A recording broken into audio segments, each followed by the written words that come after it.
کیا نظم جماعت کی پابندی استطاعت کے ساتھ مشروط ہے؟ اگر ایسا ہے تو پھر سم و طاعت فی العسر والیسر والمنشط والمکرہ کا مفہوم کیا ہے؟ یہ مفہوم بالکل واضح ہے۔ ایک ہے کسی شے کا اصولی طور پر طے کر لینا، ایک ہے اس پر عملاً کار بند ہونا۔ ان دونوں میں ہمیشہ ایک فرق رہتا ہے۔ ایک آئیڈیل آپ رکھتے ہیں سامنے، اور ایک اس کے لیے اب آپ کی اس کو پرسو کرنا ہے، محنت کرنی ہے۔ اور یہ کوئی کہے یا نہ کہے، یہ لازماً انسان کی استطاعت ہی پر مبنی ہوگا کہ جتنا آپ کر سکیں گے، لیکن اصولاً یہ طے ہو جائے۔ اب اس دونوں چیزوں کو بیک وقت سامنے رکھنا چاہیے، ان میں کوئی تضاد نہیں ہے۔ جب ایک شخص نے بیعت کی ہے فی العسر والیسر، اب وہ معاملہ جو ہے اس کا اپنا ایک ججمنٹ ہوگا کہ میں اس پر پورا اتر رہا ہوں یا نہیں اتر رہا ہوں، تو پھر اس کے اندر ایک خلش پیدا ہوگی۔ اگر وہ بیعت ہی ان الفاظ سے نہیں کرے گا تو خلش بھی پیدا نہیں ہوگی۔ لیکن یہ کہ اگر اس نے بیعت کے اندر یہ اقرار کیا ہے کہ فی العسر والیسر والمنشط والمکرہ میں اطاعت کروں گا، تو اب اگر اس کی طرف سے کوئی کمی ہوگی تو ایک احساس زیاں رہے گا اور اس کی تلافی کا امکان رہے گا۔ تو اصولی بات یہی ہوگی کہ بیعت ہے سمع و طاعت فی المعروف فی العسر والیسر والمنشط والمکرہ وعلی اثرۃ علینا وعلی لا ننازع الامر اہلہ وعلی ان نقول بالحق اینما کنا لا نخاف فی اللہ لومۃ لائم۔ اب اس کو تو ذہن میں رکھنا چاہیے کہ یہ ہے بیعت۔ اب ظاہر بات ہے کہ اس پر انسان کا جو عمل ہوگا وہ لازماً استطاعت کے مطابق ہوگا۔ باقی جو اخرج بن جریر، مجھے نہیں معلوم کہ صحیح نام کیا ہے، ان کے حوالے سے جو بات آئی ہے، اس میں ایک اصولی بات جان لینی چاہیے کہ اس قسم کی احادیث میں حضور کا ایک ذاتی معاملہ ہوتا تھا اس شخص کے ساتھ۔ کسی شخص کو حضور صلی اللہ علیہ وسلم نے اگر یہ محسوس کیا کہ اس کے اندر اس پہلو سے کوئی کمزوری ہے، کمی ہے،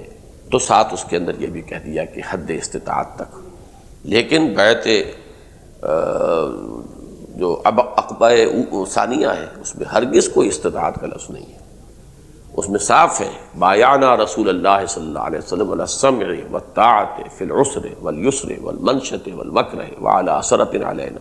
وعلی ان لا ننازع الامر اہلہ۔ تو یہ چیز ہے تو اصل میں غیر مشروط،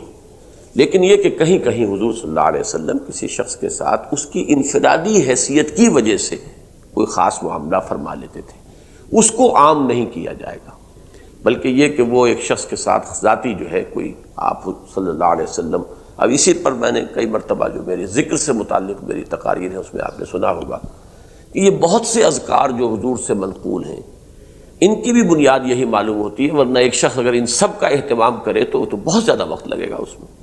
وہ یہی ہے کہ حضور چونکہ طبیب روحانی تھے اور ہر شخص کی کیفیت سے آپ واقف تھے کہ اس میں کیا کمی ہے۔ کسی میں فرض کیجئے کہ توکل کی کمی، کسی میں فرض کیجئے کہ ہو سکتا ہے کہ بخل ہو، کسی میں کوئی اور بیماری ہے، تو اس تشخیص کے مطابق تجویز آپ فرماتے تھے کہ تم یہ کرو، تم یہ کرو۔ تو اس طریقے سے وہ جیسے کہ ایک طبیب بیٹھا ہے تو ہر مریض کے مطابق اس کو وہ نسخہ لکھ کر دے گا، لیکن جب حدیثیں جمع کی گئیں تو وہ سب کے سب جمع ہو کر آ گئیں۔ تو اس اعتبار سے اس کو پس منظر میں اگر نہیں رکھیں گے کہ حضور صلی اللہ علیہ وسلم کا معاملہ ہر صحابی کے ساتھ ایک ذاتی نوعیت کا بھی تھا، اور اس میں ان کی جو حیثیت تھی اس کے مطابق معاملہ کرنا یہ بالکل مطابق حکمت تھا اور یہی صحیح طرز عمل تھا۔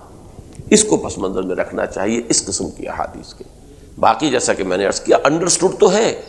کہ ہوگا حد استطاعت تک، لیکن یہ حد استطاعت وہ شے ہے جس کے بارے میں نے یہ بھی مضامین سارے آ چکے ہیں کیسٹس کے اندر اور موجود ہیں، اس میں انسان دھوکہ کھا جاتا ہے کہ وہ اپنی حد استطاعت کو خود معین کر لیتا ہے، حالانکہ بسا اوقات انسان کے اندر اتنی خابیدہ قوتیں پڑی رہتی ہیں جن کا کہ اسے احساس نہیں ہوتا، جب تک کہ وہ عزم کر کے آگے بڑھے نہ اسے پتہ نہیں چلتا کہ میرے اندر یہ طاقت بھی تھی۔ لہٰذا حد استطاعت کو خود معین کر کے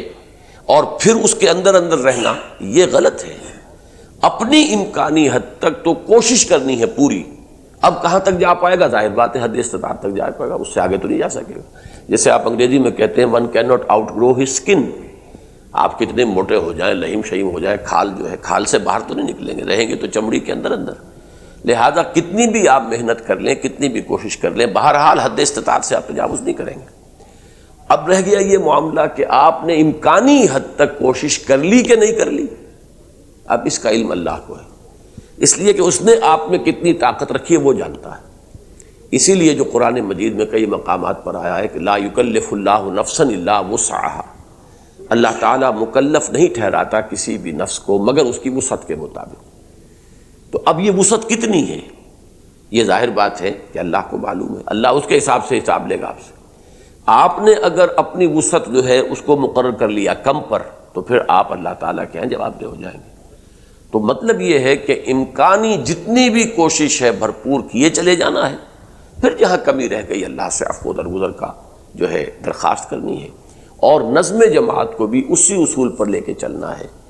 کہ ایک قانونی نظم جماعت تو ایسا ہوتا ہے جس میں بس ایک لیول معین ہے، اس سے نیچے گرے گئے،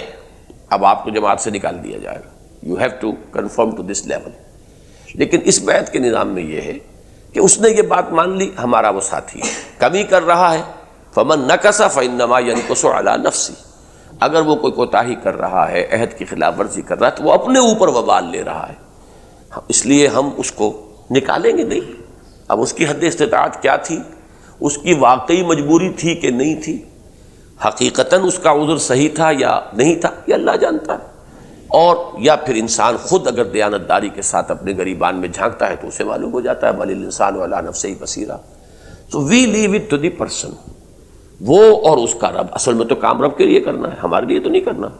ہر شخص اپنے لیے، اپنے اللہ کے لیے، اللہ کی رضا جوئی کے لیے، اپنی اخروی فوز و فلاح کے لیے کام کر رہا ہے نا، لہذا یہ معاملہ اس کے اور اس کے رب کے مابین ہے۔ ہماری تنظیم میں اس کی شرکت کا دار و مدار یہ ہے کہ وعدہ کرے کہ میں یہ کروں گا، وعدے میں خلاف ورزی کرتا اللہ کے یہاں جواب دے ہوگا، اس کا حساب کتاب وہاں ہوگا۔ تو یہ ان دونوں چیزوں کے اندر کوئی ایسا تضاد نہیں ہے، بلکہ یہ دونوں ایک دوسرے کے ساتھ فٹ بیٹھتی ہیں۔